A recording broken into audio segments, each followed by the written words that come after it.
Hello learners, welcome to the digital learning platform Unfold You. I am Niti Dogra, your business studies mentor. Today we are going to move ahead in forms of business organization and we are going to look into joint stock company. तो हमारे objectives आज रहेंगे joint stock company, इसके हम features करेंगे.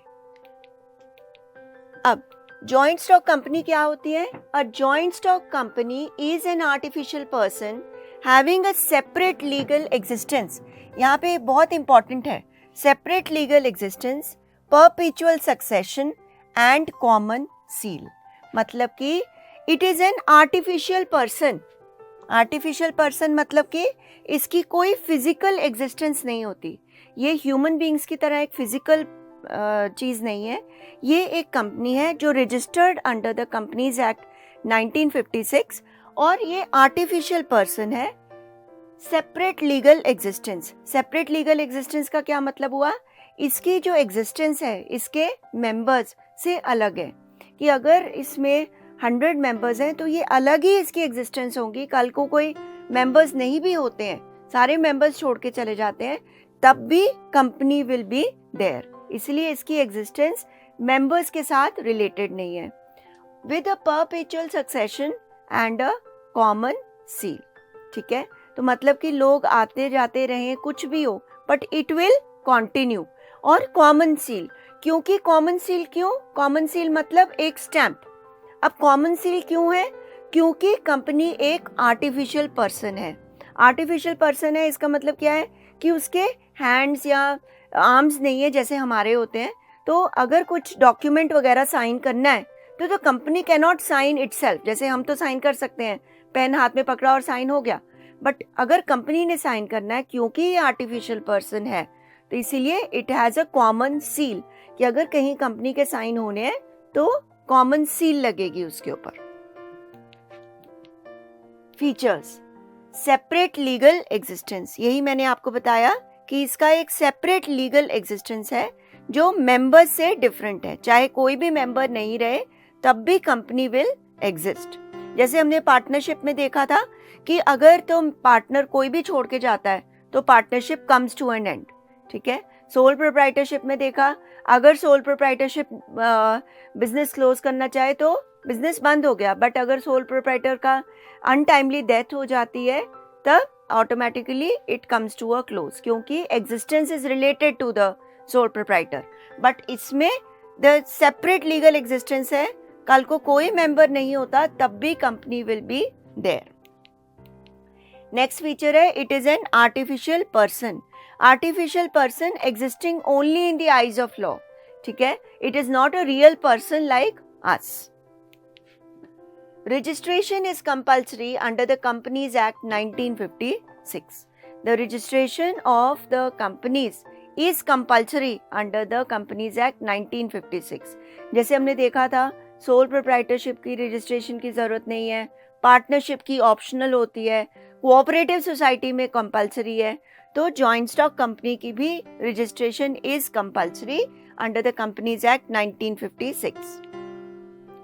Perpetual succession, continuous existence irrespective of the members. मतलब कि members में come और go. यहाँ पे ये बहुत important term है.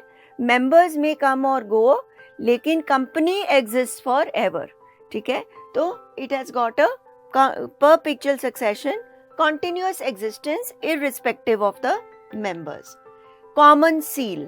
अब for signing the documents, company की अपनी एक ऑथोराइज स्टैंप होती है जो डॉक्यूमेंट्स पे लगती है as a signature of the company. So common seal is also considered as a signature of the company, that is called common seal. अब आगे है transferability of shares. Share capital is divided in shares. अब जो है कि जो share capital है वो it is divided into shares and they are transferable. मतलब you can sell your shares to someone else also.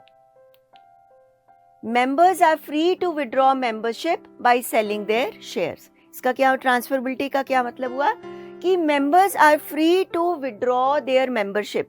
अगर मेरे पास 100 शेयर्स हैं किसी कंपनी के तो कल को मैं अपनी मेंबरशिप, क्योंकि अगर मेरे पास शेयर्स हैं तो मैं उस कंपनी की मेंबर्स हुई। से सपोज रिलायंस है, मैंने रिलायंस के 100 शेयर्स खरीदे तो मैं रिलायंस की मेंबर हो गई। पर अगर कल को मैं अपनी मेंबरशिप को छोड़ना चाहती हूँ तब मैं क्या कर सकती हूँ, अपने 100 शेयर्स किसी और को सेल कर सकती हूँ। Separation of ownership from management. Owners different है और इसके मैनेजर्स डिफरेंट हैं। कंपनी के ओनर्स कौन होते हैं? कंपनी के shareholders. Shareholders are the owners of the company, क्योंकि उन्होंने कंपनी में कैपिटल इन्वेस्ट किया हुआ है, लेकिन they do not manage the company. क्योंकि एक कंपनी जैसे सपोज रिलायंस इंडस्ट्रीज है, it is a very big industry. अब इसमें बहुत सारे शेयर होल्डर्स हैं। अब सभी शेयर होल्डर्स तो नहीं मैनेज कर सकते कंपनी को, तो क्या होता है कि जो शेयर होल्डर्स होते हैं they elect the board of directors. ठीक है, बोर्ड ऑफ डायरेक्टर्स इलेक्ट होते हैं और वही board of directors control and manage the company.